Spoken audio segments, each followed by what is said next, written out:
সূরা আল ইনসান। বিসমিল্লাহির রহমানির রহিম। রহমান রহিম আল্লাহ তাআলার নামে।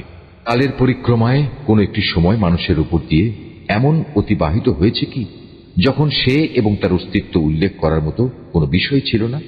আমি মানুষকে সৃষ্টি করেছি নারী পুরুষের মিশ্রিত শুক্র থেকে, যেন আমি তাকে তার ভালো মন্দের ব্যাপারে পরীক্ষা করতে পারি। অতঃপর এর উপযোগী করে তোলার জন্য তাকে আমি শ্রবণ ও দৃষ্টি শক্তি সম্পন্ন করে পয়দা করেছি। আমি তাকে চলার পথ দেখিয়ে দিয়েছি। সে চাইলে আল্লাহর কৃতজ্ঞ হবে, না হয় কাফের হয়ে যাবে। কাফেরদের পাকড়াও করার জন্য আমি শেকল, বেড়ি ও শাস্তির জন্য আগুনের লেলিহান শিখার ব্যবস্থা করে রেখেছি। সন্দেহে যারা সৎ কর্মশীল তারা জান্নাতে এমন সুরা পান করবে যার সাথে সুগন্ধযুক্ত কর্পূর মেশানো থাকবে। এ কর্পূর মেশানো পানি হবে প্রবহমান এক ঝর্ণা, যার প্রবাহ থেকে আল্লাহর নেক বান্দারা সদা পানীয় গ্রহণ করবে। তারা যেদিকে যখন ইচ্ছা এ ঝর্ণাধারাটা প্রবাহিত করে নেবে। এরা হচ্ছে সেসব লোক যারা মানত পূরণ করে এবং এমন এক দিনকে ভয় করে যেদিনের ধ্বংসলীলা হবে ব্যাপক ও সুদূর প্রসারী।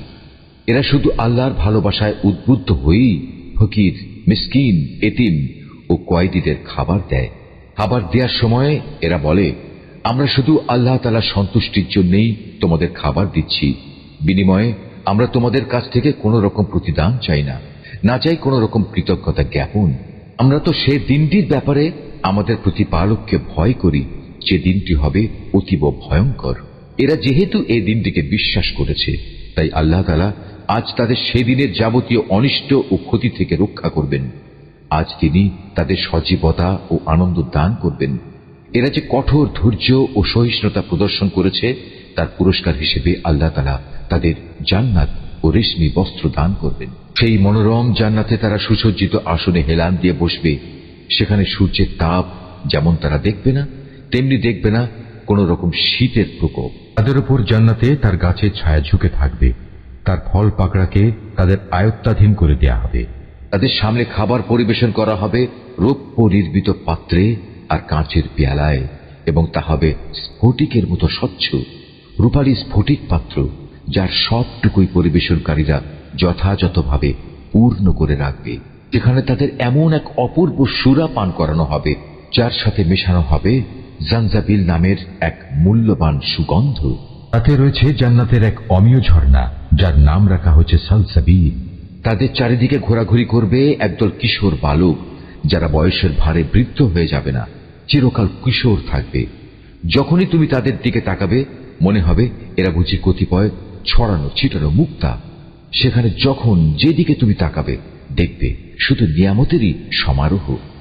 আরো দেখবে নিয়ামতের উপচে পড়া এক বিশাল সাম্রাজ্য। বেহেশতবাসীদের পরনের কাপড় হবে অতি সূক্ষ্ম সবুজ রেশম ও মোটা মখমল।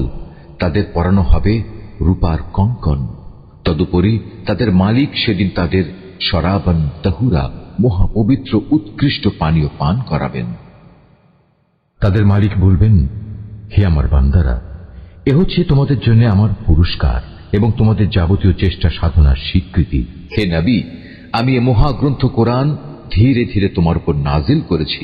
সুতরাং এদের ব্যাপারেও ধীরে ধীরে তুমি ধৈর্যের সাথে তোমার মালিকের নির্দেশের অপেক্ষা করো। আর এদের মধ্যে যারা পাপী ও সত্যের পথ প্রত্যাখ্যানকারী, কখনো তাদের কথা শুনবে না।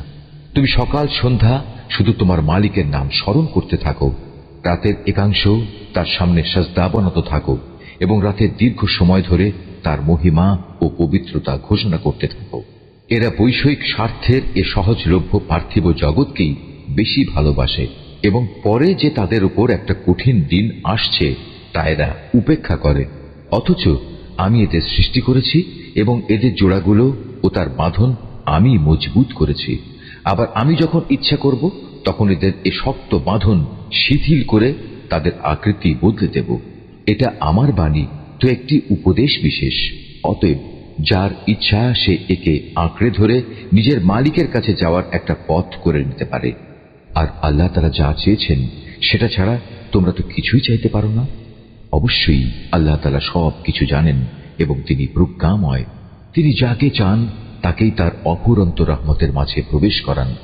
জালেমদের জন্য আল্লাহ তাআলা কঠিন শাস্তির ব্যবস্থা রেখেছেন।